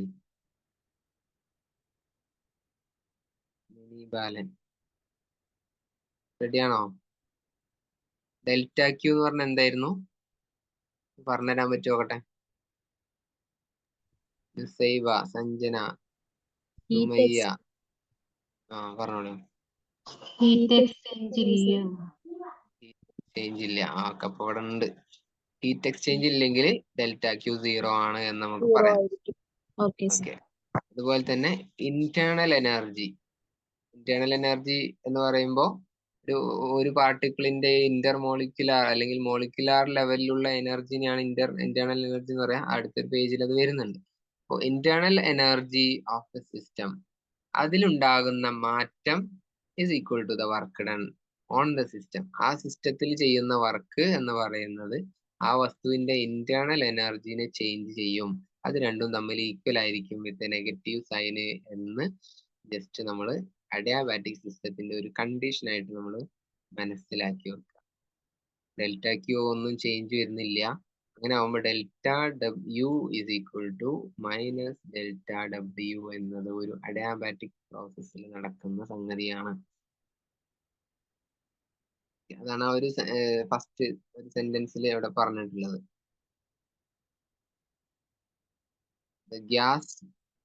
The change in internal energy of the system is equal to the work done on the system. When the gas is compressed, ഒരു ഗ്യാസിനെ കംപ്രസ് ചെയ്യണം. ഹീറ്റ് എക്സ്ചേഞ്ച് നടക്കാൻ പാടില്ല. അതാണല്ലോ അഡിയാബാറ്റിക്കിന്റെ കണ്ടീഷൻസ്. ഹീറ്റ് എക്സ്ചേഞ്ച് ഇല്ല. അതായത് ഒരു ഫ്ലാസ്കിൽ അടച്ചു വെച്ച വെള്ളത്തിന്റെ അവസ്ഥ ആലോചിച്ചാൽ മതി. ഹീറ്റ് പുറത്തേക്ക് കൊടുക്കാൻ കഴിയൂല, എന്നാൽ വെള്ളം പുറത്തേക്ക് പോകാൻ പാടുമോ?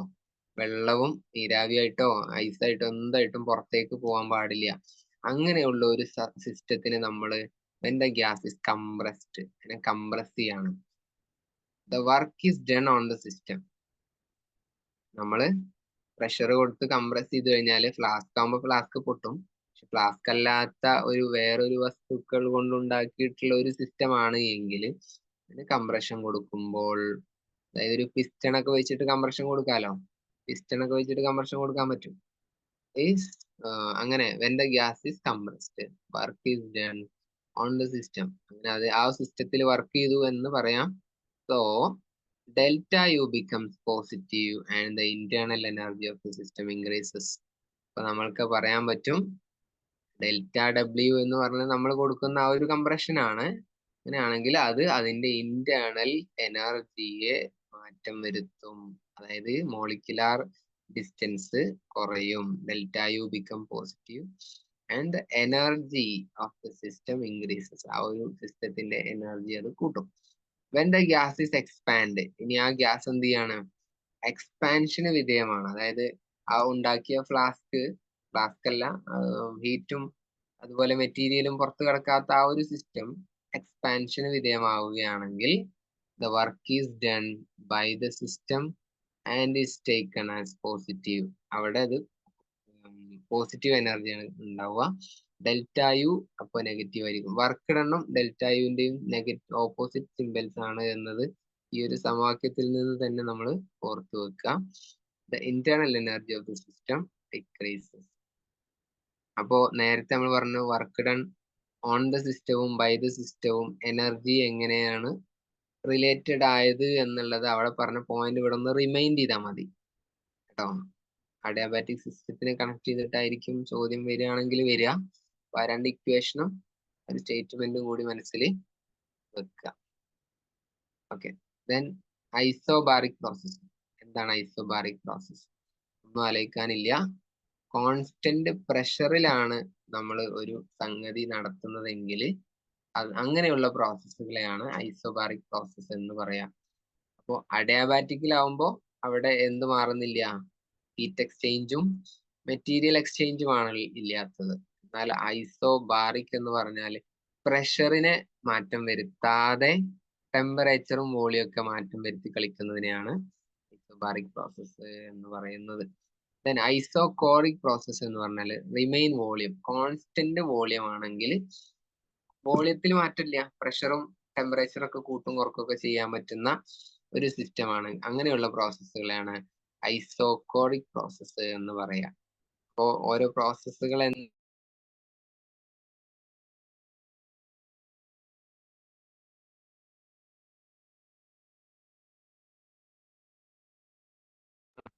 കേൾക്കാൻ പറ്റുന്നുണ്ടോ? ഐസോകോറിക് പ്രോസസ്സ് എന്താണ്? അതുപോലെ തന്നെ in a cyclic process the system returns back to its cyclic process എന്താണ്? അതായത് നമ്മൾ റിവേഴ്സിബിൾ പറഞ്ഞ പോലെ തന്നെ, പക്ഷെ cyclic process is the system that returns back to its initial state. It means that there is no change in the internal energy of the system. Cyclic പ്രോസസ്സിലാണെങ്കിൽ തിരിച്ചതേ പൊസിഷനിലേക്ക് തന്നെ തിരിച്ചു വരികയാണ്. ചേഞ്ച് ഇൻ ഇന്റേണൽ എനർജി 0 ആണ്. there is no change in the internal energy എന്നാണ് cyclic പ്രോസസ്സിനെ define ചെയ്യുമ്പോൾ പറയേണ്ടത്. അപ്പൊ ഇന്റേണൽ എനർജി 0 ആണ് എന്ന് പറഞ്ഞാൽ നമ്മൾ കൊടുത്ത ഹീറ്റ് കംപ്ലീറ്റ് വർക്ക് ആക്കാൻ പറ്റും.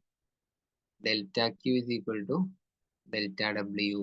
അവിടെ മോളിക്കുലാർ റീഅറേഞ്ച്മെന്റ് നടക്കൂല, അതേ പൊസിഷനിലേക്ക് തന്നെ തിരിച്ചു വരുന്നു. അപ്പൊ delta Q delta W. Delta Q എന്ന് പറഞ്ഞാൽ ഹീറ്റിന്റെ ചേഞ്ച് കംപ്ലീറ്റ്ലി വർക്ക് ഡൺ ആയിട്ട് മാറുന്നു എന്നാണ് നമ്മളവിടെ മനസ്സിലാക്കേണ്ടത്. അപ്പോൾ ഈ ഒരു സിംബോളിക് റെപ്രസെന്റേഷൻസ് തരുമ്പോൾ അതിനെ സെന്റൻസിലാക്കാൻ പറ്റുക എന്നുള്ളതാണ് കേട്ടോ ഇവിടുത്തെ ഒരു നമ്മുടെ ഒരു അണ്ടർസ്റ്റാൻഡിങ്. ഡെൽറ്റ ക്യൂ എന്ന് പറഞ്ഞാൽ ചേഞ്ച് ഇൻ വോളിയം അല്ല, change in heat is equal to the work done എന്നാണ് നമ്മൾ മനസ്സിലാക്കേണ്ടത്.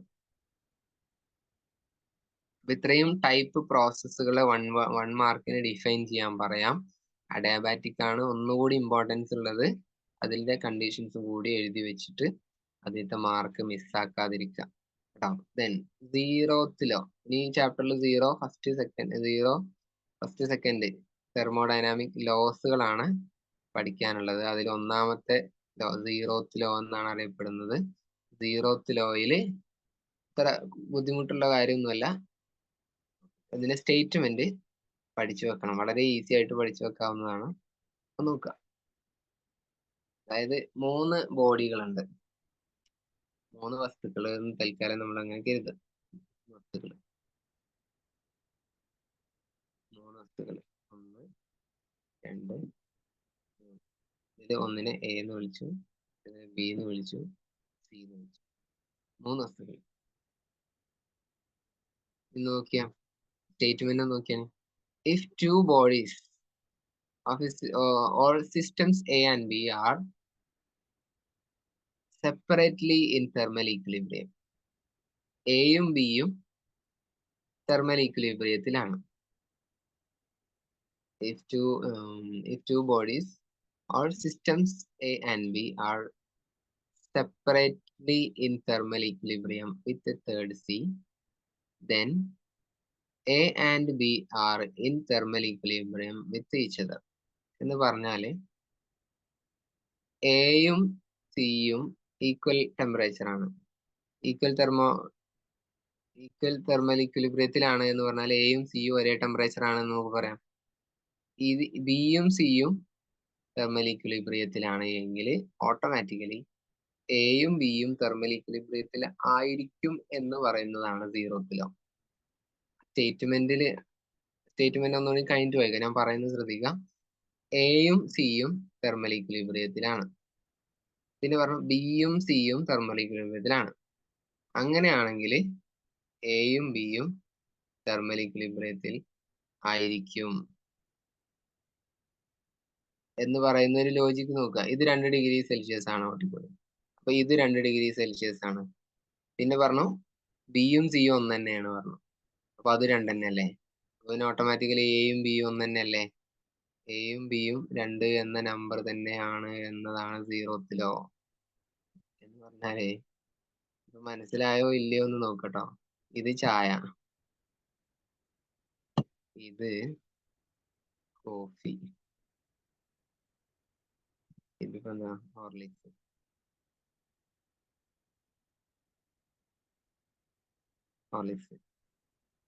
ഇനി ചായയും കോഫിയും ഒരേ താപനിലയിലാണ് എന്ന് പറഞ്ഞു ആദ്യം. പിന്നെ പറഞ്ഞു ഹോർലിക്സും കോഫിയും ഒരേ താപനിലയിലാണ് എന്ന് പറഞ്ഞു. അങ്ങനെയാണെങ്കിൽ ചായയും ഹോർലിക്സും ഒരേ താപനിലയിലാവോ ഒന്ന് പറഞ്ഞേ. ഒരാൾ പറയാണ് 3 ആള് ചായ അടിക്കാൻ പോയി, എന്നിട്ട് എയും ബിയും സിയും ഒക്കെ വേറെ വേറെ റൂമിലാണ് എന്ന് വിചാരിക്കുക. എന്നിട്ട് ചായ കോഫിയും ഉള്ള ആള് തമ്മിലൊന്ന് എക്സ്ചേഞ്ച് ചെയ്തിട്ട് അതിന്റെ താപനില ഒന്ന് നോക്കിയപ്പോ അവർക്ക് മനസ്സിലായി ഇത് രണ്ടും ഈക്വൽ ആണെന്ന്. പിന്നെ ബി വന്നിട്ട് സിന്റെ അടുത്തേക്ക് തന്നെ വന്നിട്ട് താപനില അവരും പറഞ്ഞത് രണ്ടും ഒരേ ചൂട് തന്നെയാണ്. അപ്പൊ പിന്നെ എയും ബിയും ഒരേപോലെ ആവൂലേ? നിങ്ങളൊന്ന് പറഞ്ഞു തന്നാണ്. ചായയും ഹോർലിക്സും ഒരേ താപനില തന്നെ ആവൂലേ? എവിടെ ഇല്ലേ? ആരാ? ആദിദേവ്, മായ, മിനിവാൽ ആവൂലേ? വളരെ സിമ്പിൾ കോൺസെപ്റ്റ് ആണ്. ചായയും കോഫിയും ഒന്നാണ്, ഹോർലിക്സും കോഫി ഒന്നാണ്. അങ്ങനെയാണെങ്കിൽ ചായയും ഹോർലിക്സും ഒന്ന് തന്നെയാണ് എന്നർത്ഥം. എയും സിയും ഒന്നാണ്, ബിയും സിയും ഒന്നാണ് എങ്കിൽ ഓട്ടോമാറ്റിക്കലി എയും ബിയും ഒന്ന് തന്നെയാണ് എന്ന് പറയുന്ന ആ ഒരു സിമ്പിൾ സംഗതി, അതാണ് സീറോത്തിലോ വലിയ സംഭവമായിട്ട് കൊടുത്തിരിക്കുന്നത്. അത്രേ ഉള്ളൂ. അത് കാണുമ്പോ അല്ലെങ്കിൽ വലിയ സംഭവമാക്കി പറയുമ്പോ വലിയ സംഭവം ആയിരുന്നു, പക്ഷെ ഇത് ഒരു സീറോത്ത് ലോ എന്നുള്ള രൂപത്തിൽ അവതരിപ്പിച്ചു. അതിനെയാണ് ഇവിടെ മനസ്സിലാക്കേണ്ടത്. ഇതിന് ഇക്വേഷൻ രൂപത്തിലൊക്കെ എഴുതുമ്പോഴാണ് അത് സംഭവമായി മാറുക കേട്ടോ. സ്റ്റേറ്റ്മെന്റിൽ പറയുമ്പോൾ വലിയ കാര്യമൊന്നും ആയിട്ട് തോന്നുന്നില്ല അല്ലെ? നമുക്ക് തന്നെ ലോജിക്കലി മനസ്സിലാക്കാലോ. എയും സിയും ഈക്വൽ ആണ്, ബിയും സി ഈക്വൽ ആണ്. അങ്ങനെയാണെങ്കിൽ ഓട്ടോമാറ്റിക്കലി എയും ബി ഈക്വൽ ആണെന്ന് മാത്സിൽ നമ്മൾ പ്രൂവ് ചെയ്യുമ്പോൾ ഒക്കെ പറയാറുണ്ട്. അതുപോലെ ഈ ടു ബോഡി ആ സ്റ്റേറ്റ്മെന്റ് പറഞ്ഞ രൂപത്തിൽ തന്നെ പറഞ്ഞു കൊടുക്കണം കേട്ടോ. 0ത്തിൽ ചോദിക്കുമ്പോൾ നമ്മുടേതായിട്ടുള്ള സെന്റൻസിൽ പറഞ്ഞ കാര്യമില്ല. ഈ ഡയഗ്രാം വരച്ചു വെക്കുന്നതിന് കുഴപ്പമില്ല. എയും ബിയും, ചായയും ഹോർലിക്സും ഇടരുത്. എയും സിയും ബിയും ഒക്കെ എടുത്തിട്ട് വേണമെങ്കിൽ എഴുതി വെക്കാം എന്ന് മാത്രം. ഈ സ്റ്റേറ്റ്മെന്റ് കാണാതെ പഠിക്കണം. ഈ two bodies or systems A and B are separately in thermal equilibrium എന്ന് പറഞ്ഞാല് ഓരോരുത്തരും വേറെ വേറെ തെർമൽ ഈക്വിലിബ്രിയത്തിലാണ്. ആരുമായിട്ട്? With a third body C. C എന്ന വസ്തുവുമായിട്ട് എയും ബിയും വേറെ വേറെ തുല്യമാണ് എന്നാണ് സ്റ്റേറ്റ്മെന്റ് പറഞ്ഞത്. നന്നായിട്ട് ശ്രദ്ധിച്ചു വായിക്കുക. If the systems A and B are separately in thermal equilibrium with another body C. എയും സിയും ബിയും സിയും വേറെ വേറെ ഈക്വൽ ആണ് എന്ന് പറഞ്ഞു. അങ്ങനെയാണെങ്കിൽ thermal equilibrium with each other, എയും ബിയും തെർമൽ ഈക്വിലിബ്രിയത്തിൽ ആയിരിക്കും എന്നാണ് സ്റ്റേറ്റ്മെന്റ്. ഇവ രണ്ടുപേരും വേറെ വേറെ ഈക്വൽ ആണെങ്കിൽ ഇങ്ങനെ. ക്ലിയർ ആണോ? സംശയം ഉണ്ടോ നോക്കിയേ. 0ത്തിലോ?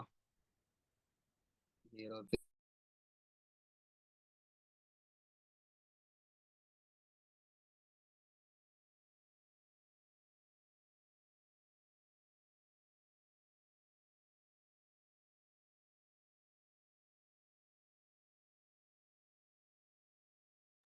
അപ്പോ സംഗതി മനസ്സിലായോ ഇല്ലയോ എന്ന് കമന്റ് ബോക്സിൽ ജസ്റ്റ് ഒന്ന് പറഞ്ഞേ. 0ത്തിലോ?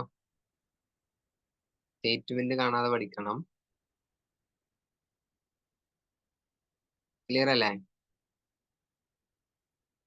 അപ്പോൾ ഫേസ് ചേഞ്ച്, ഫേസ് ഡയഗ്രാം എന്നുള്ളത്, ഫേസ് ചേഞ്ച് എന്ന് പറഞ്ഞാൽ സോളിഡ്, ലിക്വിഡ്, ഗ്യാസ് എന്നതിന്റെ ചേഞ്ച് ആണ്. പിന്നെ പ്രാധാന്യമില്ല.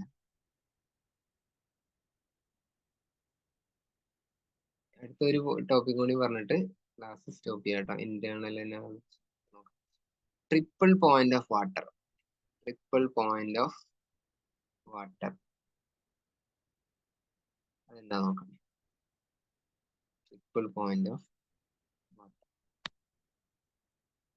ശ്രദ്ധിക്കുക, ഒരു വസ്തു, ഇപ്പോ വാട്ടർ എടുക്കാം. ആ വാട്ടറിന്റെ പ്രഷറും ടെമ്പറേച്ചറും ഒക്കെ അഡ്ജസ്റ്റ് ചെയ്ത് കഴിഞ്ഞാൽ നമുക്ക് ഓട്ടോമാറ്റിക്കലി അതിന്റെ സ്റ്റേറ്റ് മാറ്റാൻ പറ്റും. Triple point of a pure substance is a very stable state signified by precisely constant temperature and pressure value. For reason, Kelvin scale is thermometry. Triple point of water is taken as the upper fixed point. On increasing pressure, the melting point of a solid decreases. നമ്മൾ ഒരു pressure കൊടുക്കുകയാണ് ഒരു വസ്തുവിന്. Pressure കൊടുത്തു കഴിഞ്ഞാൽ, ഇപ്പൊ വാട്ടറിനെ തന്നെ pressure കുക്കറിൽ ഇട്ട് കഴിഞ്ഞാൽ എന്താ സംഭവിക്കുന്നത്? എന്തിനാണ് നമ്മൾ പ്രഷർ കുക്കറിൽ ഇട്ടിട്ട് ചൂടാക്കുന്നത്? വാട്ടറിന്റെ മെൽറ്റിംഗ് പോയിന്റ് എന്ന് പറയുന്നത് 0 ഡിഗ്രിയാണ്. ബോയിലിംഗ് പോയിന്റ് എന്ന് പറയുന്നത് 100 ഡിഗ്രിയാണ്. ഈ ബോയിലിംഗ് പോയിന്റ് ഉയർത്താൻ വേണ്ടിയിട്ടാണ് നമ്മൾ പ്രഷർ കുക്കറിൽ ഇടുന്നത്. അതായത് പ്രഷർ കൂട്ടിക്കഴിഞ്ഞാൽ നമുക്ക് അവിടെ ബോയിലിംഗ് പോയിന്റ് ഉയർത്താൻ പറ്റും.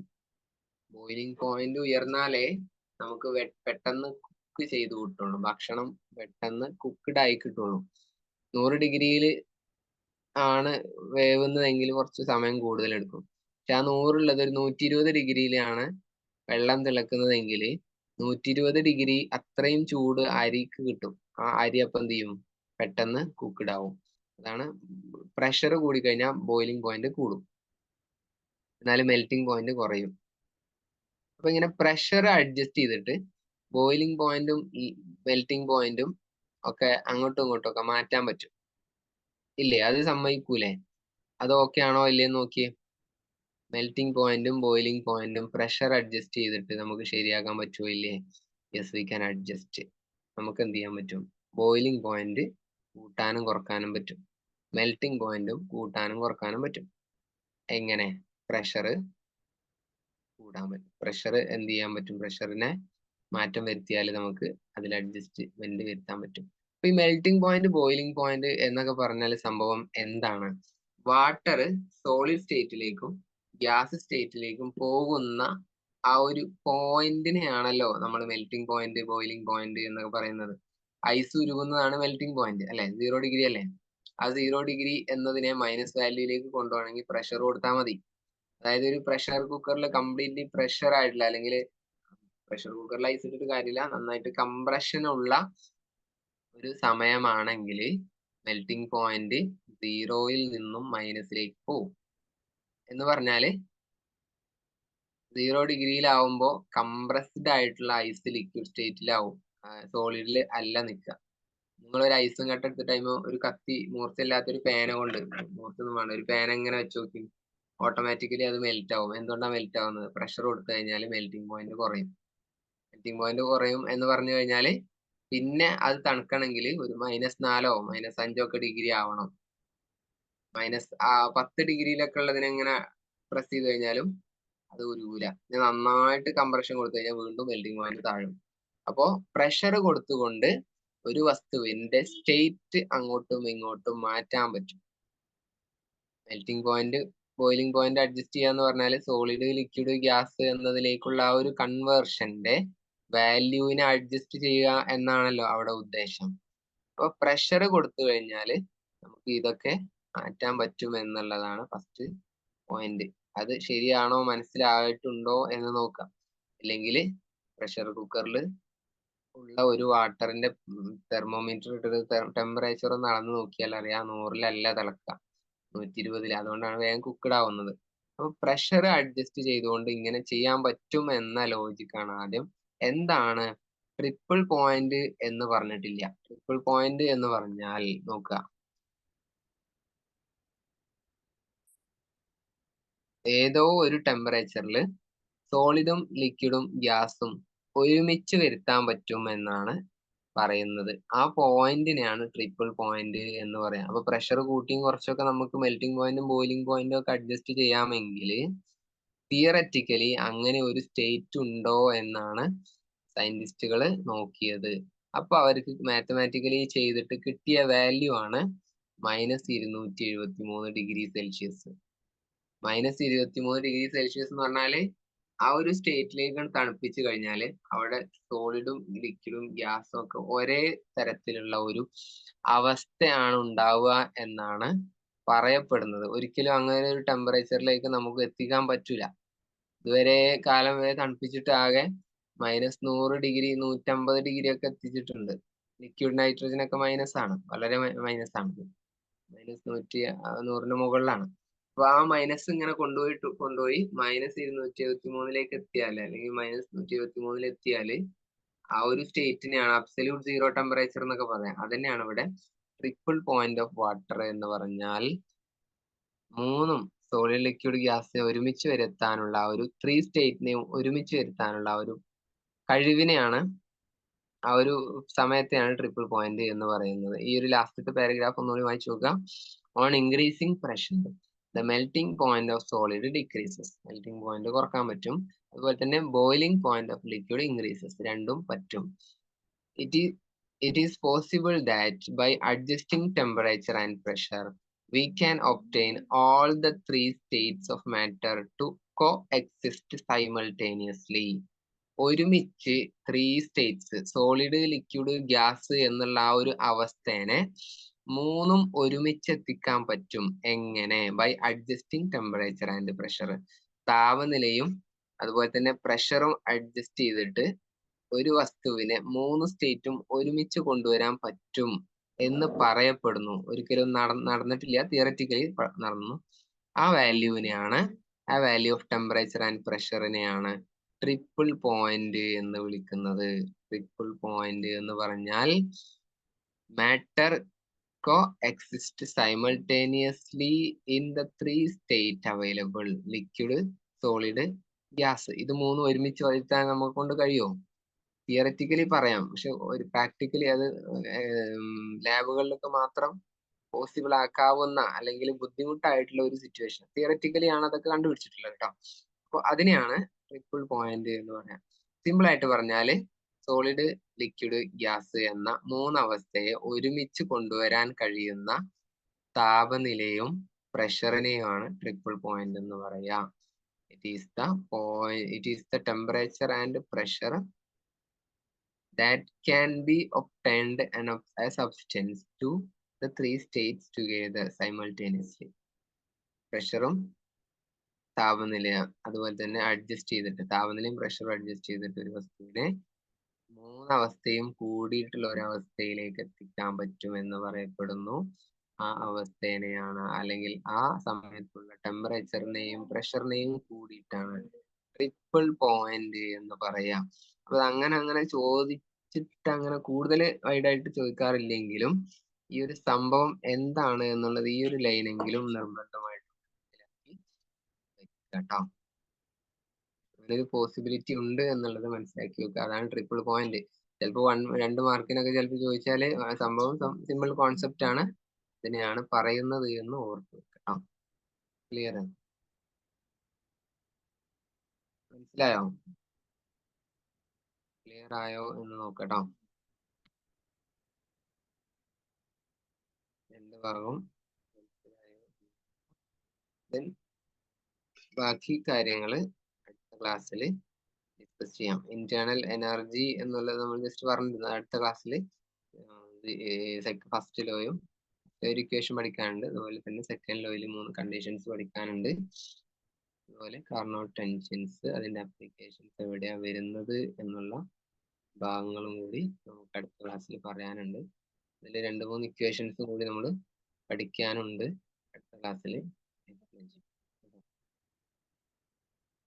ഓക്കെ.